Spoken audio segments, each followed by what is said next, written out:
Christina Nilsdotter of Fogelvik, Heiress of Tullgarn, was the wife of the Swedish regent Sten Sture the Younger, and after his death, leader of resistance to Christian II of Denmark. In her lifetime she was called Lady Kristina, but later was referred to as Christina Gyllenstierna because of the house of nobility to which she belonged. Early life. Christina Gyllenstierna was born to Riksråd Nils Eriksson Gyllenstierna and Sigrid Eskilsdotter of Vengarn, heir of Lindholm. Gyllenstierna was a great-granddaughter of King Charles VIII of Sweden through her father, a younger son of Christina Karlsdotter Bond, for whom she was named.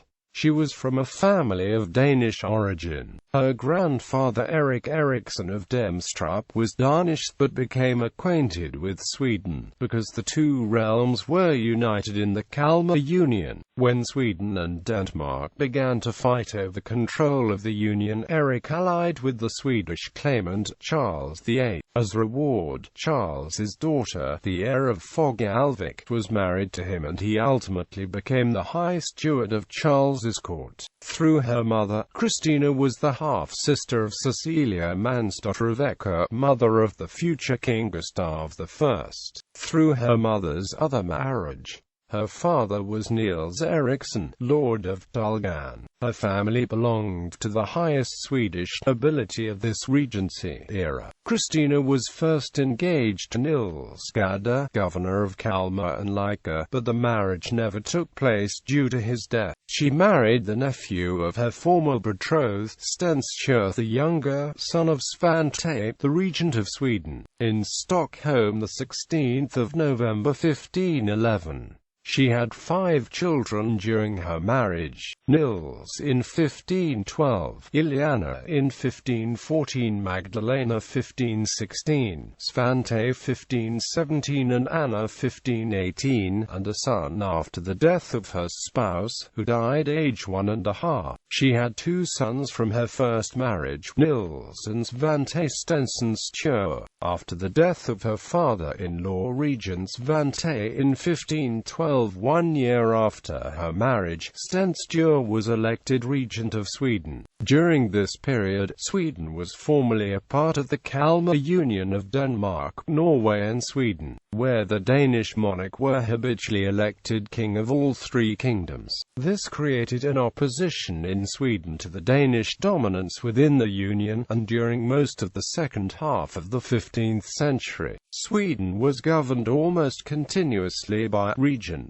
The father-in-law of Christina, Svante Nilsson, was regent in 1504 to 1512. At the death of his father, Sten was 18 years old. High Councillor Erik Troll was chosen as regent by the council. He supported union with Denmark. However, young Sten utilized the castles and troops fiefed to him by his late father and made a coup. After Sten promised to continue union negotiations with Denmark, the High Council accepted him as regent instead of Troll. In reality, Lord Sten's purpose was to keep Sweden independent of Denmark. He took the Sture name, heritage from his great-grandmother, because it symbolized independence of Sweden as a reminder of Sten Sture the Elder, his father's third cousin. Regent Sten had already in 1504 been proposed as a candidate in the election of a new king of Sweden as a replacement for John, king of Denmark, who had been elected king of Sweden in 1497 but who was ousted from there in 1502.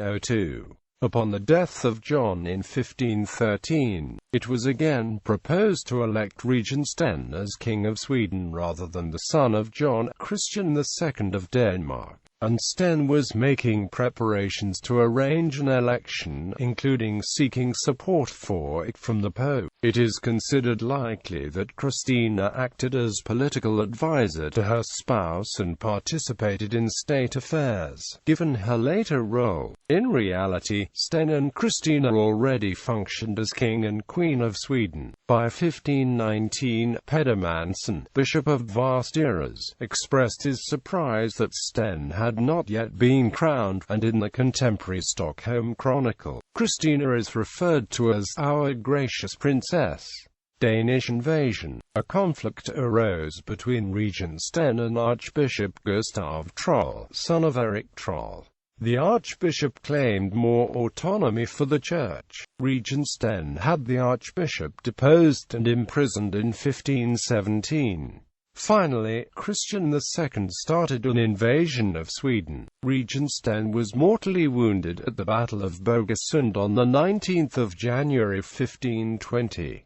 Several members of the Privy Council of Sweden submitted to Christian II, electing him King of Sweden in Uppsala on 6 March 1520. Lady Kristina, however, took command of the Swedish forces and held out stoutly at Stockholm, while a second stronghold of Sweden, Kalmar, was commanded and defended and by the widow of its governor, Anna Eriksdotter, in the same fashion. The peasantry of central Sweden, roused by her patriotism, flew to arms and defeated the Danish invaders at Balances on March 19 and were only with the utmost difficulty finally defeated at the bloody Battle of Uppsala. On 6 April, Christina had Chancellor Peder Jakobsson's son invader bring her son Nils Sten Sture in safety to Poland, and issue negotiations with Sigismund I the Old and the Hanseatic League for support against Denmark. In May the Danish fleet arrived, and Stockholm was besieged by land and sea.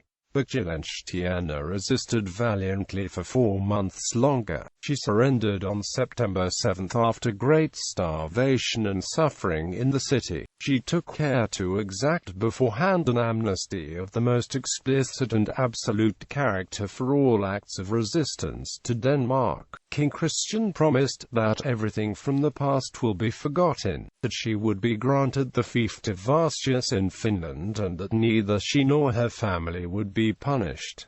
After the defeat, on November 1, Christian crowned himself King of Sweden and invited the nobility to great festivities to celebrate the coronation. At a grand ball, he even danced with Gyllenstierna. The festivities lasted for 3 days. On November 7, Christian summoned the Swedish nobility, including Lady Kristina, to a meeting. When they arrived, the doors were shut and guards set in place. Christian accused them all of deposing the pro-Danish Archbishop Gustav Trolle. He specifically accused Sten Sture as responsible for this, and directed his accusation toward Gyllenstierna. She stepped forward and stated that the king could not punish them for this, nor could he accuse her late spouse and her for having performed the deposition alone. Everyone in the room had signed the bill of deposition. The removal of Archbishop Trolle had been a part of the rebellion, and Christian had pledged amnesty to everyone involved in the rebellion. "We have proof," she added. "The document is here." At this, the document with the signatures of everyone supporting the deposition of the archbishop was brought forward. But Christian had found a loophole, which the Swedes had overlooked. The deposition of a bishop was also a crime against the church heresy, and the king had no authority to pardon them for that, so he could punish them without violating his pledge.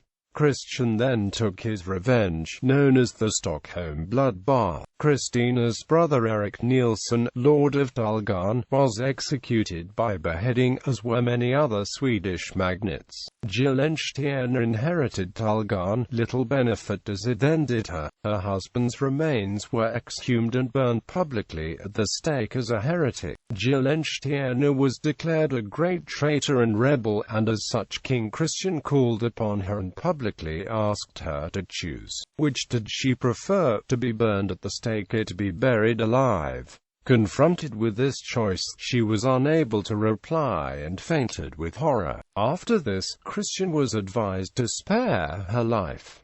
To save her life, she ceded a large part of her property to Christian. Gyllenstierna's mother Sigrid was sentenced to be drowned, but avoided execution by surrendering all her estates. However, Danish rule in Sweden was soon overthrown by Gustav Vasa, who soon became the leader of the Swedish War of Liberation. In the spring of 1521, Christina and her half-sister Cecilia was forced to write to her nephew Gustav Vasa in an attempt to persuade him to surrender to Denmark. In the summer of 1521, her sons, along with her mother and several other Swedish noblewomen, among them the sisters and mother of Gustav Vasa, taken to Denmark and imprisoned in the feared and infamous Blattarn of Copenhagen Castle. In September the same year, Christina herself and her daughters were also brought to Denmark. In January 1523, Christian II was deposed as King of Denmark and replaced with Frederick I of Denmark, and in the following summer, Gustav Vasa took Stockholm and was elected King of an independent Sweden.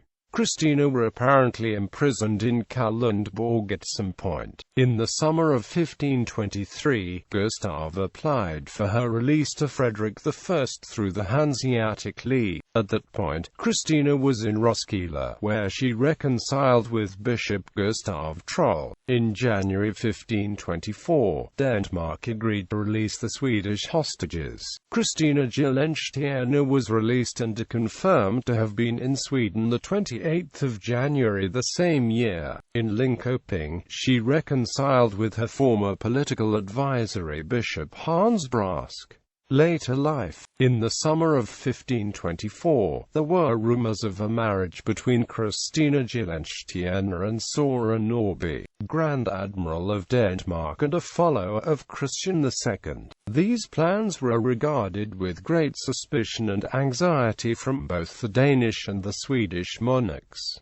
King Gustav I complained over the evil plots and treason of Christina and her followers, and that Norby had offered her marriage so that she and her children would come to reign the realm. In March 1525, Christian II promised Norby to make him his governor in Sweden, should he marry Christina. In April, Norby was rumored to be on his way to Bleking with a fleet. Reportedly, the governor of Kalmar, Baron von Mellin, who was opposed to Gustav I, was to have handed Norby the son of Christina, Nils Stenson. In May 1525, the Dalecarlians reproached King Gustav for having imprisoned Christina and having driven her son Nils out of the country. When Norby negotiated to submit his loyalty to the new King of Denmark, Frederick I, one of his demands were to secure help from Frederick I to secure Christina's release from the prison of Gustav. On the 20th of July 1525, Christina's son Nils were taken prisoner by Gustav I after the siege of Kalmar. After this, Christina made a settlement with Gustav I.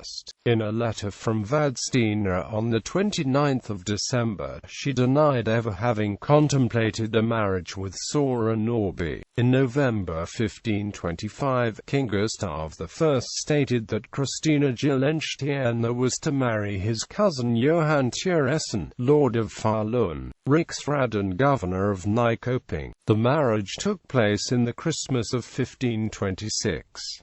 The marriage seemed to have been a way of securing her loyalty to Gustav and neutralize her as a political threat. In 1527, the Dalecarlian rebellions broke out in Dalarna in opposition to Gustav's introduction of the Protestant Reformation to Sweden. The leader of the rebellion was the so-called Daljunkern, who claimed to be Nils Sture, the 15-year-old elder son of Lord Sture and Gyllenstierna. Gustav had Gyllenstierna write an official statement where she declared that Daljunkern was not her son. According to Gustav's official history, Nils had died a year earlier, but some modern historians think that Nils may have been Daljunkern. Gustav defeated the rebels, and Daljunkern fled to Norway and then Germany, where he was arrested in Rostock in 1528.